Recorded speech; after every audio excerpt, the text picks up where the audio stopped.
Warahmatullahi wabarakatuh. Perkenalkan, nama saya Nurita Maha. Saya dari kelompok 5 akan mempresentasikan hasil dari makalah kami yang berjudul elastisitas penawaran. Baiklah, saya akan menjabarkan pengertian dari elastisitas penawaran itu sendiri. Seperti yang kita ketahui, pengertian elastisitas penawaran itu sendiri adalah suatu ukuran kuantitatif yang menunjukkan sampai di mana besarnya pengaruh perubahan penawaran tersebut. Jadi, dalam menganalisis elastisitas penawaran, perlu untuk mengetahui koefisien elastisitas ES yang berarti perubahan jumlah komoditi yang ditawarkan per unit waktu karena adanya persentase perubahan harga pada tingkat tertentu. Dapat digambarkan kurva penawaran pada sumbu tegak elastisitas penawaran diukur berdasarkan tingkat harga. Sedangkan pada sumbu mendatar, elastisitas penawaran digambarkan berdasarkan jumlah. Jadi, dapat dikatakan kurva penawaran pada umumnya dimulai dari kiri bawah ke kanan atas, yang berarti berlereng positif. Ini berarti bahwa semakin tinggi harga jual produk, maka semakin banyak barang dan jasa yang ditawarkan di pasar. Ini disebabkan karena para penjual bersedia untuk menjual atau menawarkan barang dan jasa yang semakin banyak jumlahnya di pasar. Jadi, dapat disimpulkan bahwa kurva penawaran merupakan suatu ukuran kepekaan terhadap perubahan harga yang terjadi di pasar. Ini disebabkan karena kurva penawaran itu mempunyai bentuk yang menaik dari kiri bawah ke kanan atas. Jadi, dapat dikatakan semakin tinggi harga, maka akan semakin banyak barang dan jasa yang ditawarkan di pasar. Menurut pendapat beberapa ahli, yang pertama yaitu menurut Gaspar, yang berarti suatu ukuran kepekaan terhadap seberapa besar respon penjual terhadap produk yang ditawarkan di pasar. Ini disebabkan karena adanya faktor lain yang diasumsikan dengan perubahan harga tersebut. Yang kedua menurut M. Erein, yang berarti suatu barang dan jasa yang ditawarkan di pasar dengan berbagai tingkat harga tertentu. Yang ketiga menurut Hastuti, elastisitas penawaran merupakan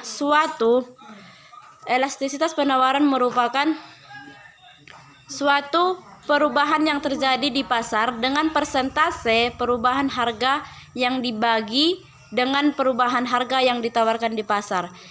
Jadi, dapat disimpulkan bahwa kurva penawaran merupakan suatu ukuran kepekaan terhadap perubahan yang terjadi di pasar, karena semakin tinggi harga, maka akan semakin banyak barang dan jasa yang ditawarkan di pasar tersebut. Sekianlah hasil presentasi dari saya. Jika ada tutur kata saya yang salah, saya mohon maaf. Wabillahi taufiq wal hidayah. Wassalamualaikum warahmatullahi wabarakatuh.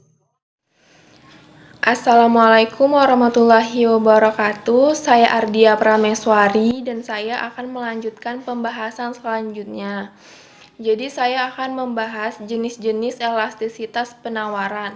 Jadi ada 5 jenis elastisitas penawaran. Yang pertama itu ada penawaran tidak elastis sempurna atau elastisitas sama dengan 0. Jadi penawaran tidak dapat ditambah pada tingkat harga berapapun sehingga kurva penawaran akan terlihat vertikal. Atau dapat dikatakan berapapun harga barang atau produk di pasaran akan tetap dibeli oleh para konsumen. Ini biasanya produk-produk primer seperti beras, gula, minyak makan dan lainnya. Lalu yang kedua itu penawaran tidak elastis atau elastisitas lebih kecil dari 1.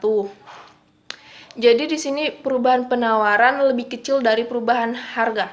Artinya perubahan harga mengakibatkan perubahan yang relatif kecil terhadap penawaran. Lalu yang ketiga itu ada penawaran uniter elastis atau elastisitas sama dengan 1. Jadi di sini perubahan penawaran sama dengan perubahan harga. Jadi persentase perubahan penawaran sama dengan perubahan harga pada titik yang sama. Lalu yang keempat itu ada penawaran elastis. Jadi elastisitas lebih besar dari 1. Jadi di sini perubahan penawaran lebih besar dari perubahan harga. Artinya, perubahan harga mengakibatkan perubahan yang relatif besar terhadap perubahan penawaran. Lalu yang kelima itu ada penawaran elastis sempurna. Jadi di sini elastisitas tidak terhingga. Penawaran elastis sempurna terjadi apabila penawaran terus-menerus terjadi, walaupun harga tetap.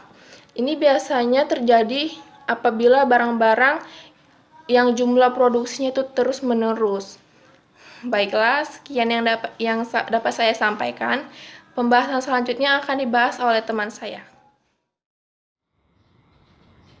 Assalamualaikum warahmatullahi wabarakatuh. Nama saya Supardi. Di sini saya akan mempresentasikan hasil kerja kelompok kami, yaitu kelompok 5, tentang elastisitas penawaran.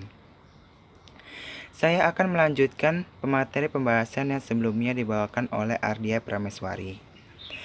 Saya akan membahas tentang faktor penentu elastisitas penawaran.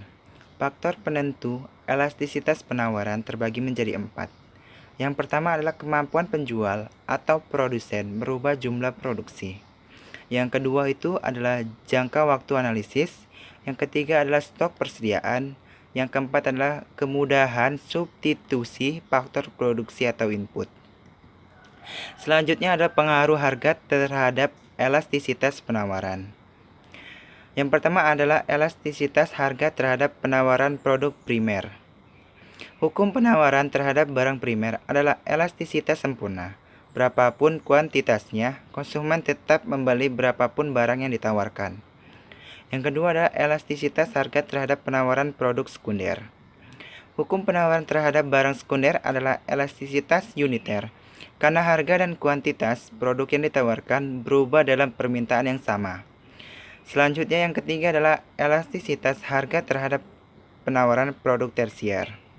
Hukum penawaran terhadap barang tersier adalah elastis. Penawaran barang tersier tersebut elastis karena setiap kenaikan yang terjadi pada harga barang tersebut akan menaikkan penawaran produsen terhadap produk yang tersebut. Sebaliknya, apabila terjadi penurunan yang terjadi pada harga barang tersebut akan menurunkan penawaran terhadap produk tersebut. Sekianlah dari pemateri saya. Bila ada kesalahan mohon dimaafkan. Sekian, terima kasih. Assalamualaikum warahmatullahi wabarakatuh.